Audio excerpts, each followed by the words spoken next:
आजकल शरीर की गतिविधियों को ट्रैक करने के लिए हमारे पास स्मार्टफ़ोन है कि हम कुल कितने कदम चले, कितनी कैलोरी हमने बर्न करी, क्या हमारी हार्ट बीट थी, क्या हमारी हेल्थ स्टेटस था। लेकिन मन की गतिविधियों को ट्रैक करने के लिए हमारे पास कोई टूल नहीं है। ऋषियों ने, मुनियों ने और परम पूज्य गुरुदेव पंडित श्री राम शर्मा आचार्य जी ने मन को ट्रैक करने के लिए एक स्मार्ट टूल दिया है जिसे कहते हैं आत्मबोध और तत्वबोध की साधना। दिन भर के व्यस्त समय में तो आप ट्रैकिंग ऑन नहीं कर सकते, लेकिन सोने से पहले अपने मन को कुछ क्षण शांत अपने साथ समय बिता सकते हैं। आप अपने मन से पूछ सकते हैं कि भैया आज तुमने क्या-क्या काम किया? अपने मन को कह सकते हैं कि पूरे दिन की एक गतिविधियों को हमें दिखाओ कि आज पूरे दिन तुमने किस प्रकार के विचार सबसे ज़्यादा ग्रहण किए, किस प्रकार के वीडियो कंटेंट देखे, किस प्रकार के लोगों से मिले, किस प्रकार की संगत करी, कितने आपने नकारात्मक विचार सोचे, कितने आपने सकारात्मक विचार सोचे, किस स्थिति को आपने अच्छे से हैंडल नहीं किया, उसे हैंडल करने का कोई दूसरा तरीका भी हो सकता था। आप अपने मन के अंदर झाँक कर उन सारी सिचुएशन को ट्रैक कर सकते हैं। इसे कहते हैं आत्मबोध और तत्वबोध। अपने पूरे मन की प्लानिंग ठीक कर सकते हैं।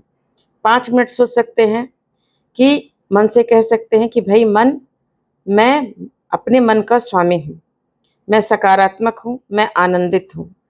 मेरी पहचान मुझसे है। मेरे मन के भीतर तो कोई प्रवेश कर ही नहीं सकता। कोई पत्थर या कोई लकड़ी मेरे शरीर को चोट पहुँचा सकती है, मेरे मन को चोट नहीं पहुँचा सकती। किसी के विचार, किसी की गाली मेरे मन को तब तक चोट नहीं पहुँचा सकती जब तक कि मैं स्वयं उसको एक्सेप्ट ना करो। फॉर एग्ज़ाम्पल, अगर कोई पागल आपको गाली देकर जाता है तो क्या आप हर्ट होते हो? नहीं। लेकिन वही गाली जब आपका लाइफ पार्टनर या कोई अपना आपको गाली देता है तो आप बहुत जल्दी हर्ट हो जाते हो। क्यों? क्योंकि उसको आपने अपना मान सका रखा है ना, उसको आपने मन के भीतर एंट्री दे रखी है, इसीलिए वो आपके मन को हर्ट कर पा रहा है। तो आपके अपने मन के दरवाजे कहाँ खोलना है, कहाँ बंद करना है, इसका निर्णय तो आपको ही करना है ना। तो इन सारी चीज़ों को ध्यान में रखते हुए अपने मन के स्मार्ट टूल से तय करवाइए कि कब किन विचारों को आपको एक्सेप्ट करना है और कब किन विचारों को आपको एक्सेप्ट नहीं करना है। मन का स्मार्ट टूल अगर आप रोज यूज करेंगे, रोज आत्मबोध और तत्वबोध की साधना करेंगे, स्वयं के मन पर निगरानी रखेंगे तो आप पाएंगे कि आप बहुत आनंद में हैं। डेली रूटीन में आप पाएंगे कि पहले जो आप थक जाते थे ऑफिस से आके, घर में किसी भी तरह बड़े थके-थके महसूस करते थे, आप देखेंगे कि आप ऊर्जा से भरे हुए महसूस कर रहे हैं। अब देखिए, अगर आप जॉब व्यवसाय कर रहे हैं तो आपका 70% टाइम तो ऑफिस में ही जा रहा है। लोगों ने गलत धारणा हमारे अंदर बना रखी है कि भई ऑफिस में केवल टेंशन मिलती है। ऑफिस में आनंद लिया ही नहीं जा सकता। और क्या कहते हैं भई, अगर आनंद लेना है तो मॉल और कहीं घूमने जाओ। अच्छा, एक चीज़ बताइए, आप साल के 365 दिन कितने दिन बाहर मॉल में और बाहर घूमने जा सकते हैं? अगर कोई व्यक्ति 70% जल गया तो वो जिंदा बचेगा? नहीं बचेगा ना। तो अगर आपके जीवन को आनंद में भरना है तो सबसे पहले आपको अपने ऑफिस में, अपने कार्य क्षेत्र में, अगर आप गृहिणी हैं तो घर के गृह के कार्य क्षेत्र में भी आपको आनंद लेना आना चाहिए। अब आनंद आप कैसे लेंगे? जैसे सपोज मान के चलिए, सबसे पहले आपको मान समझना पड़ेगा कि आप हैं कौन? आपकी पहचान क्या है? मैं क्या हूँ? मैं कौन हूँ? मैं आत्मा हूँ। मैं शरीर नहीं हूँ, मन नहीं हूँ। पत्थर, स्टोन मेरे शरीर को नुकसान पहुँचा सकते हैं, मेरे मन को नुकसान नहीं पहुँचा सकता, क्योंकि मेरे मन के अंदर किसी की एंट्री नहीं है। तो सपोज़ मान के चलिए, अगर आपको किसी ने, आप घर में गृहिणी हैं, अगर आपको किसी ने हार्श वर्ड बोल दिए, तो जब आप ये सोचेंगे कि इसने मुझे कैसे बोल दिया, मैं इतना सब कुछ करता हूँ, ये भी करती हूँ, वो भी करती हूँ, फिर भी इन्हें मेरी कदर नहीं है। जब आप ये सोचेंगे, तब आप एक हर्ट वाले विचार, फीलिंग जनरेट करेंगी और हर्ट होंगी, और फिर आपका मानसिक चिंतन उसी विचार में जाएगा और आपकी पूरी ऊर्जा का ह्रास हो जाएगा।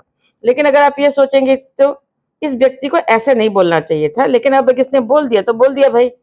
आप एक बार उसको टोक सकते हैं, अगर वो नहीं सुधरता तो उसको छोड़ सकते हैं, उस विचार को वहीं पर रोक सकते हैं। क्यों? क्योंकि आप ये कह सकते हैं कि मैं इन विचारों से हर्ट नहीं होऊंगा। कौवे के काँव-काँव से मैं हर्ट नहीं होता, पागल की गाली देने से हर्ट नहीं होता, तो इस व्यक्ति जो मेरे घर का सदस्य है, इसके कहने पर भी मैं हर्ट नहीं होऊंगा। ऑफिस में भी अगर आपका बॉस आपको गाली देता है या कोई आपको कुछ बोल देता है, गरम बहस हो जाती है, तो आप बोल सकते हैं भाई ये एक प्ले का हिस्सा है। जब एक कोई सीरियल में कोई व्यक्ति काम करता है तो कई प्रकार के कैरेक्टर्स उसको कुछ बोलते हैं, कुछ होता है, कुछ घटनाएँ होती हैं, लेकिन जैसे ही सीरियल खत्म होता है उसके बाद वो व्यक्ति उससे बाहर आ जाता है। फिर वो एक्शन में नहीं होता, फिर वो क्या करता है, वो अपने जीवन में हो जाता है। तो वैसे ही ऑफिस में आपको किसी भी बात का बुरा मानने की जरूरत ही नहीं है। भाई सामने वाले व्यक्ति को आप टोक सकते हैं, कह सकते हैं भाई ऐसे आपको नहीं बोलना चाहिए। अगर वो सामने वाला बहुत ही उच्च पद पर है, आप ये भी नहीं कह सकते उससे, तो आप उसको बोलिए, आप छोड़ दीजिए। आप सोचिए कि ये व्यक्ति नहीं सुधरने वाला है, इसके नकारात्मक विचारों को मैं अपने मन के अंदर नहीं प्रवेश दूंगा। मैं जो अपने अंदर ठीक कर सकता हूँ, ये काम जो पेंडिंग है, जिसको मुझे करना है, ये मेरी जिम्मेदारी है, मैं कर लूंगा। और लेकिन मैं किसी के गुस्से वाले विचार, नकारात्मक वाले विचार से प्रभावित नहीं होऊंगा। जब अपने मन के दरवाजे आप नकारात्मकता के लिए बंद कर देंगे, सकारात्मकता का स्विच ऑन कर देंगे, मन पर निगरानी देखेंगे, देखेंगे कि आप ऑफिस से आकर भी आप थकान महसूस नहीं कर रहे हैं। आप ये पाएंगे कि आप घर में कितना भी काम करते हैं, कोई भी कुछ कहता है, खाना अच्छा बनता है, नहीं बनता है, अगर कोई ये भी कुछ कहता है, तो भी आप उस चीज का बुरा नहीं मानेंगे। तो आइए एक आत्मनिरीक्षण के उपकरण के कुछ चरण पुनः डिस्कस कर लेते हैं। कि आप बोलेंगे कि आज सोचेंगे, मन से पूछेंगे कि आज बताओ कि आज हमने किन किन विचारों को सोचा, किस प्रकार के विचारों को सोचा, उनकी कैटेगरी बनाइए, कितने सकारात्मक थे, कितने नकारात्मक थे। फिर आप अपने आप से बोलिए कि आज कितने प्रकार के विचार, किस प्रकार के विचार शांति देने वाले थे, किस प्रकार के विचार अशांति देने वाले थे। अच्छा, अगर आज अशांति देने वाले विचार बहुत ज्यादा हो गए हैं तो कोई अच्छी बुक्स उठा के पढ़ लीजिए, कुछ गायत्री मंत्र जप लीजिए, कुछ मेडिटेशन कर लीजिए, जिससे जो दिन भर की नकारात्मकता है उसका शमन हो सके। और आप ये भी ट्रैक करिए, अपने मन से पूछिए कि पता करो भाई भाई बताओ कितनी देर मैंने आज व्यर्थ की चिंता की, जिसको बिना किए काम चल सकता था, और कितने समय मैंने कुछ अच्छा ध्यान किया, भगवान का ध्यान किया, कुछ अच्छा पढ़ा, उसको नोट कर लीजिए। अपने मन पे एक और नोट बनाइए कि आज मैंने क्या सीखा, जो नया सीखा उसको लिख लीजिए। रोज 5 मिनट आपको आत्ममंथन करना है। आत्ममंथन में आपको आत्मबोध, तत्वबोध की साधना करनी है, जो युग ऋषि पंडित श्री राम शर्मा आचार्य जी ने बताया है। दूसरा, आपको ध्यान करना है।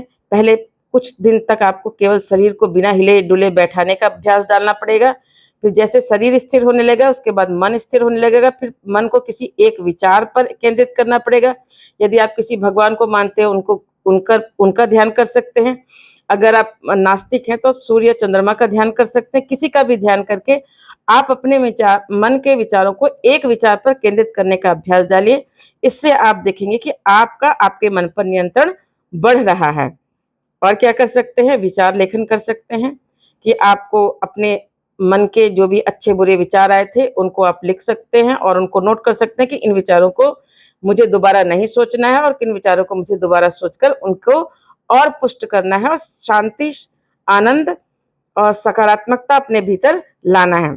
और रोज सुबह उठकर आपको बोलना है कि मैं ईश्वर का अंश हूं, मैं आज शांत रहूंगा, आनंदित रहूंगा, सकारात्मक सोचूंगा, किसी के भी नकारात्मक बोलने पर मैं हर्ट नहीं होऊंगा, क्योंकि उसका मुंह है, वो अच्छा बोले या बुरा बोले, किसी की गाली और ताली से मैं प्रभावित नहीं होऊंगा। मैं अपने मन के दरवाजे उसी के लिए खोलूंगा जो मुझे सही लगेगा। इस तरह अपने मन के ट्रैकर को, स्मार्ट ट्रैकर को बनाइए, आत्मबोध, तत्वबोध की साधना करिए। विश्वास मानिए, आप भी अपने मन की एक्टिविटी को ट्रैक करके अपने मन को आनंद से भर पाएंगे, अपने जीवन को आनंदित बना पाएंगे। धन्यवाद।